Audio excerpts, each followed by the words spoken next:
bakunzi bo kumumba official turabashubuje tubaye ikaze mu biganiro byacu ugikanda kuri subscribe no kuri akantu kameze nk'inzogera waruciye kubiri no kuri ibiganiro byiza nk'ibingi tubagezaho. Kuri uyu munsi wa none rero twagarutse kuri homemade. Nkuko mubizi tumaze kubigisha gukora ibintu bitandukanye muri gahunda twazaniye abakunzi bacu yo kubageza icyo wakwikora uri mu rugo gitwara amafaranga y'umurengera nyamara ukagikora ku mafaranga make, ariko ni n'ubumenyi budasanzwe kuko ushaka kugufasha gukora uruganda ruto cyangwa se uruganda ruciritse. Wibuke neza ku Kumumba Official muri programu yacu ya homemade tumaze kukwigisha ibintu bitandukanye, harimo gukora amasabune y'ubwoko bubiri, ukoresha amavuta asanzwe cyangwa se ukoresha amavuta imise. Imise ni amavuta yabugenewe gukora amasabune. Wibuke neza ko twakwigishije gukora isabune y'amazi, shampoo, après shampoo, twabigishije gukora ikigage, black sorghum beer, twabigishije gukora eau de javel. Kandi tujyabategura ibiganiro bigiye bitandukanye muri iyi gahunda yacu ya homemade. Ni gahunda twabazaniye tuvuga ngo tuzatubaha documentaire zitandukanye, ubuzima butandukanye ku isi, ariko nanone tubigisha ikintu umuntu ashaka kwikorera mu rugo, harimo agasabune, amashampo. Ibi bitwara amafaranga y'umurengera ariko nawe ukaba ushobora kubyikorera mu rugo. Rero uyu munsi turagaruka ku kibazo abantu benshi bakunda kwibaza. Ni ikibazo kijyanye no gukora ibintu bipimye cyangwa se byujuje ubuziranenge. Aho abakunzi bacu bibaza ngo ni byiza twize gukora isabune n'ibindi bitandukanye, ariko se nabona gute cyangombwa cy'ubuziranenge? Kuko mubizi mu Rwanda tugira ibigo bibiri bikomeye cyane bikurikirana ibijyanye n'ubuziranenge, harimo RSB, RSB, Rwanda Standard Board, ari nayo ikunda gukurikirana ibijyanye n'ubuziranenge cyane, hamwe birangira baguhaye inyuguti ya S cyangwa S mark. Hakaza n'ikindi kigo cya kabiri cyitwa FDA, FDA, Food Drugs Authority. Ni ikigo cy'igihugu gishinzwe kugenzura imiti, ibiryo cyangwa se ibyo tunywa n'ibyo twisiga. Rero mu nkundire uyu munsi tugaruke kuri gahunda ya ZAMUKANA UBUZIRANENGE, ari nayo gahunda iraje nshinga gufasha barwiyemezamirimo bato, bafite inganda nto cyangwa iziciriritse. Kugira ngo tubageze iyi nkuru yacu cyangwa se iki cyegeranyo twifashishije ibinyamakuru bitandukanye, twifashishije documentaire cyangwa se filime mbarankuru zitandukanye, ariko twibanze cyane ku kiganiro Bwana Murenzi Raymond, umuyobozi mukuru wa RSB, yagiranye n'ikinyamakuru igihe.com, aho ashishikariza abanyenganda nto kugana gahunda ya ZAMUKANA UBUZIRANENGE. Abafite inganda nto n'iziciriritse bagikorera mu bwihisho basabwe kugana iyi gahunda kugira ngo bafashwe gukuza inganda zabo, ibyo bakora bishobore guhatana ku isoko mpuzamahanga. Ariko mbere yuko dukomeza, reka tubanze twamamariza abadutumye. Na na na na na na na na na na na. Siko mbona umeze neza mu matita. Ubuse nabuzwa n'iki kumera neza.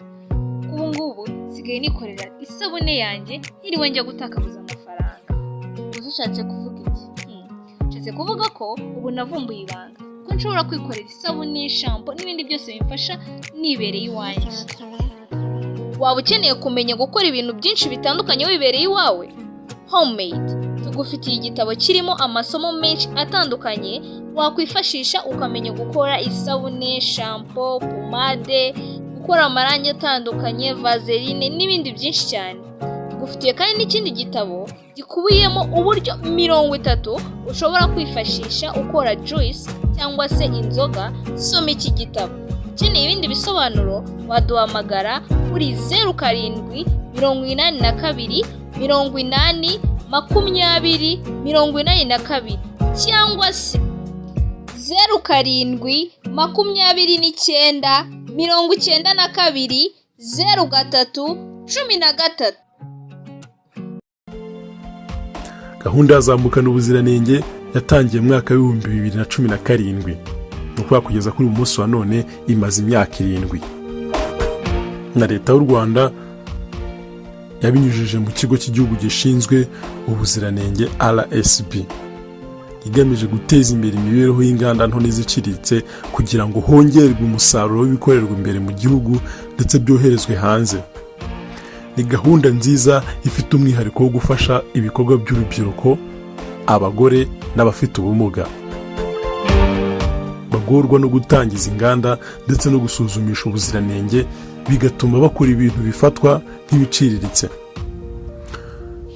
Umuyobozi mukuru wa RSB Bwana Murenzi Raymond yavuze ko gahunda ya zamukana ubuziranenge igamije gufasha barwiyemezamirimo bakiri bato, by'umwihariko abagore, abafite ubumuga ndetse n'urubyiruko bagitangiza inganda nto n'iziciriritse. Bagasabwa kugana iki kigo bagafashwa ndetse bagahabwa ibyangombwa mu buryo buboneye, batiriwe bakora biheshahisha. Yagize ati, muri iki gihe cy'imyaka 7 twavuye ku nganda 300 kugeza ubu turi ku nganda 900, zose zabonye ubuziranenge. Abo bose ni abamenye akamaro ko gukora ufite icyangombwa, kuko hafi ya bose babonye ibyo byangombwa bakora ku rwego mpuzamahanga ndetse byabateje imbere. Niyo mpamvu dushishikariza n'abandi bashaka gukora n'abagikora bihishe kutugana tukabafasha kubona ibyangombwa by'ubuziranenge, kuko bituma bakora neza batekanye, ibicuruzwa byabo bikizerwa ku buryo hari n'ibisigaye byoherezwa mu mahanga kandi byongereye n'umusaruro w'ibikorerwa imbere mu gihugu. Uyu muyobozi yakomeje ahumuriza abibwira ko igiciro cyo kubona icyangombwa cy'ubuziranenge gihenze, kuko muri iyi gahunda leta yiyemeje kubafasha ndetse n'ibyo baba basabwa ubwabo boroherejwe kujya babyishyura ku biciro bitandukanye. Bityo ntawe ukwiye kwitesha ayo mahirwe, kuko ku byangombwa byatwaraga 230,000, ubu RDB yishyura barwiyemezamirimo 50% yabyo, ahasigaye nawe akayishyurira mu byiciro 3. Ati, ushaka gutangira uruganda ruto cyangwa se uruciriritse ntago bigoye nk'uko bamwe bavugaga ko bihenze, kuko leta ibatangira 1/2 nawe ugatanga hasigaye kandi ukayishyura mu byiciro 3. Ndumva rero nk'umuntu ushaka gukora bitaba umugogoro kuri we. Bamwe mu banyenganda baganye iyi gahunda ya zamukana ubuziranenge bemeza ko yabagiriye akamaro, kuko bakora ibicuruzwa byizewe bigakundwa ku isoko, kandi ko hari n'abatangiye kujya babicuruza ku rwego mpuzamahanga aho guhora bajya kubigura hanze. Nk'uwitwa Shalom Akanyana afite uruganda rwitwa Ishyo Food Limited rutunganya umusaruro ukomoka ku matungo. Yavuze ko kuva babona ibyangombwa by'ubuziranenge amasoko yabo yiyongereye, ndetse bateganya kongera ubushobozi bw'ibyo bakora kugira ngo bazibe icyuho kibigituruka mu mahanga. Yagize ati, twatangiye gukora muri 2017, muri 2019 duhabwa icyangombwa cy'ubuziranenge muri gahunda ya zamukana ubuziranenge. Mbere twajyaga ducuruza yogurt cyangwa yawurute ku isoko, bamwe bakazanga ngo nitubereke icyangombwa tumaze kukibona. Ubu tugemura ku masoko n'amahoteli akomeye arenga 80 mu Rwanda. Yakomeje agira ati, ubushobozi bwacu bwariyongereye, abakozi bariyongera ndetse n'ibikoresho biriyongera. Ubu duteganya kwagura ibyo dukora, kuko ntabwo twari twahaza isoko dufite. Si abanyenganda gusa bavuga ko bungukiye mu kugenzura ubuziranenge bw'ibyo bakora, kuko n'abakora ku rwego rw'amahoteli bahamya ko ubu buziranenge bwabongera abakiriya, cyane cyane abaturuka mu mahanga.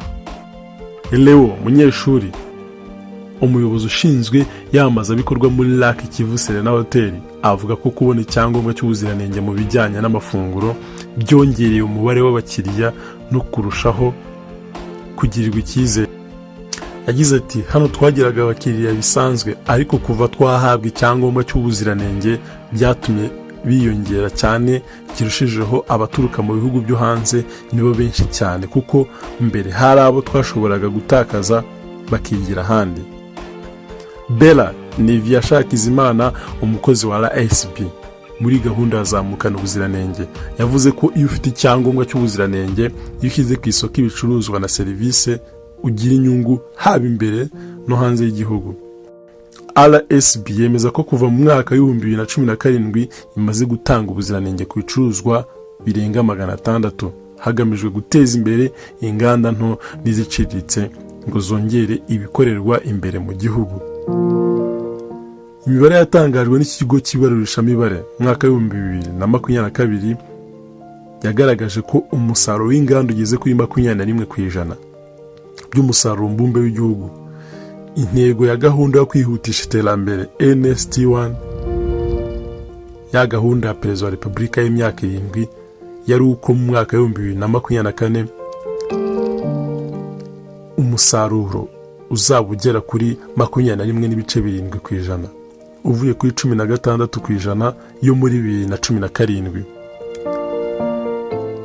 Ubu nonaha hamaze gutangwa imirimo ku bantu barenga 15,000 binyuze muri izo nganda nto.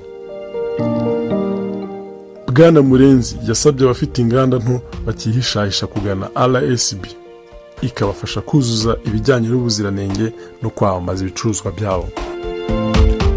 Bakunze kumubafasha rero, twagira ngo dukangurire abadukurikira bose, tubigisha gukorera ibintu bitandukanye nkuko twabivuze haruguru, ariko nanone tugukanguriye kugana ZAMUKANA UBUZIRANENGE kugira ngo ibicuruzwa byawe bihabwe ibyangombwa byemere gucuruzwa. Abantu benshi babigiriye icyizere, ubona inyungu ndetse uteze imbere n'igihugu cyacu, utanga umusanzu mu kubaka ibijyanye n'inganda. Hari benshi bakunda kubitubaza, hari benshi bakunda kugira impungenge, hari benshi babibaza ngo eske ibintu abantu bakora bifite ubuhe buziranenge. Ariko iyi gahunda ya ZAMUKANA UBUZIRANENGE ni imwe muri gahunda ije guteza imbere cyangwa se gufasha abantu bafite inganda nto cyangwa se abantu bafite ibyo bakora bitaruzuza ubuziranenge. Rero ngira ngo ni umwe mu mwanya tuzaduharira abakunzi bacu tukabahugura muri gahunda zitandukanye, yaba ari za leta n'izindi zitandukanye zifasha umuntu kwiteza imbere. Ni byiza ukora ibintu byawe urabipima neza, byemeye kujya ku mubiri, byemeye gukoreshwa, ariko gana ikigo cy'igihugu cya RSB muri gahunda yawe ya ZAMUKANA UBUZIRANENGE bagufashe kwiteza imbere no kwagura ibyo ukora. Dushimire kandi subscribe, like, comment, share. Dushimire udahwema kudukurikira no kuduha ibitekerezo bitandukanye. Ku gitekerezo cyangwa inyunganizi uri mu Rwanda waduhamagara kuri 0782802082 cyangwa se ukoresha Airtel Tigo ni 0729902031. Waba uri mu bihugu byo hanze cyangwa se mu bihugu by'abaturanyi, ugakanda ikimenyetso cyo guteranya 250 782 80 cyangwa se kuri Airtel Tigo ni akamenyetso ko guteranya 250 7299020 31. Tubibutse ko izi nimero zose ushobora kuzihamagara cyangwa se ukatwandikira no kuri WhatsApp. Hasta la vista.